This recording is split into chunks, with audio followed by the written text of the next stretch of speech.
The information these 2 pages gives us is a clue that opened my eye to something I hadn't realised.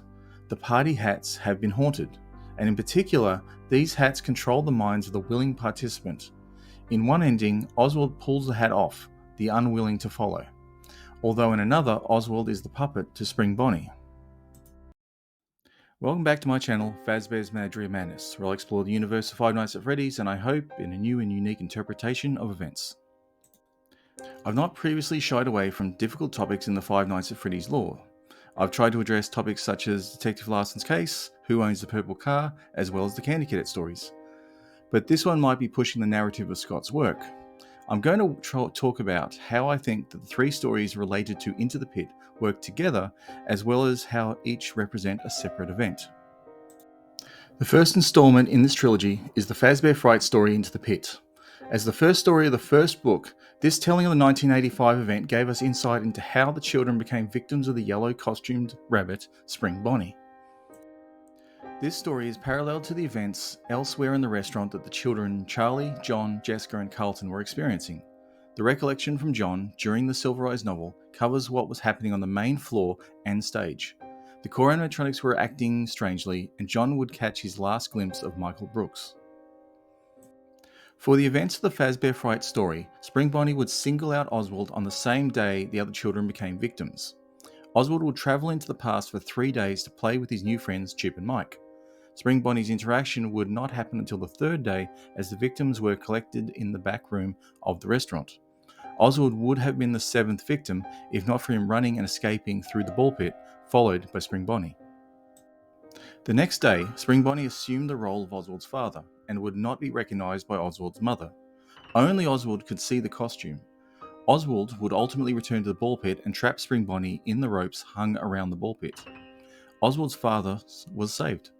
Spring Bonnie sank into the pit and is not seen of again. Although I don't think anyone considered Spring Bonnie's point of view, which would be needed to make sense of the following 2 stories.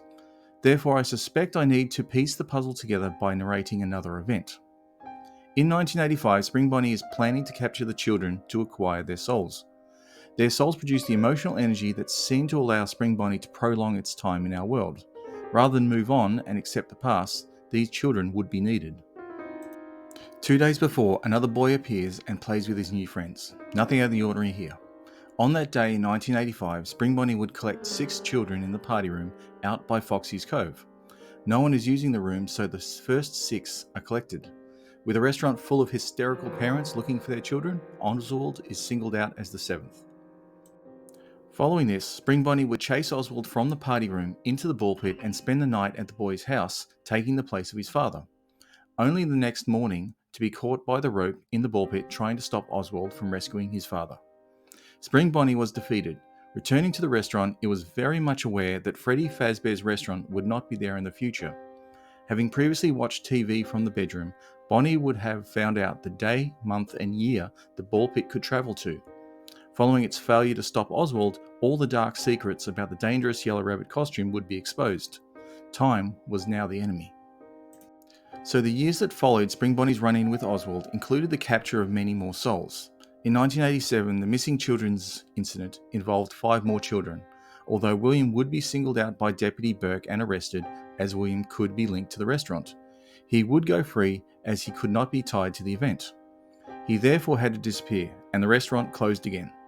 Trapped behind a wall of the former parts and service, Spring Bonnie waited, and waited, and waited. Attempts were made to get back into control during the Silver Eyes novel, but they didn't succeed. Leading to an event 30 years after 1985, Spring Bonnie was going to get a visit from Oswald. Then Oswald would defeat the mysterious rabbit costume. So a plan was had. Oswald could be defeated, but not in his time, in the 1980s. While this is certainly not covered by the 3 stories, I suspect a withered Spring Bonnie used the ball pit to travel back 30 years before Oswald's appearance.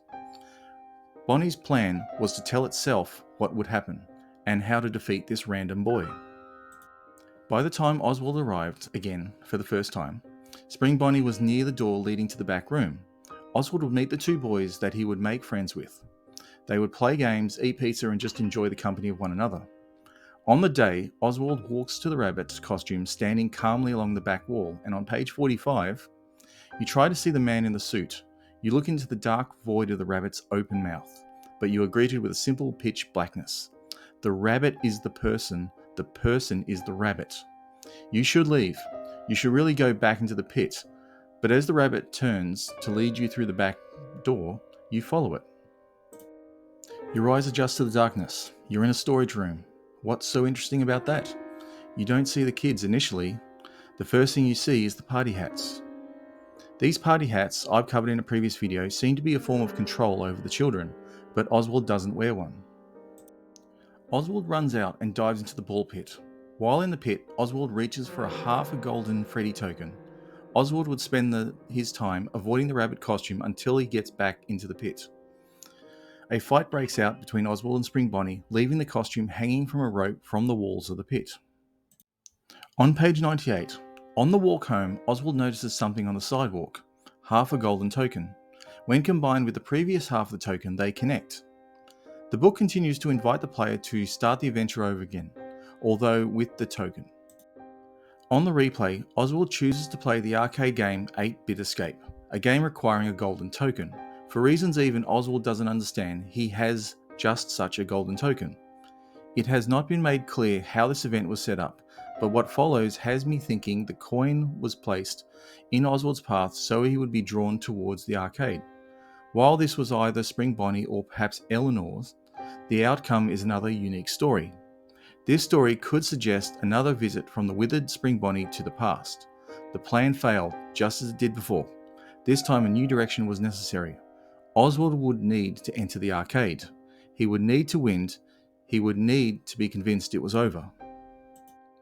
While the game Into the Pit is a good representation of the 8-bit environment Oswald found himself in, I wonder why Oswald was brought into the game.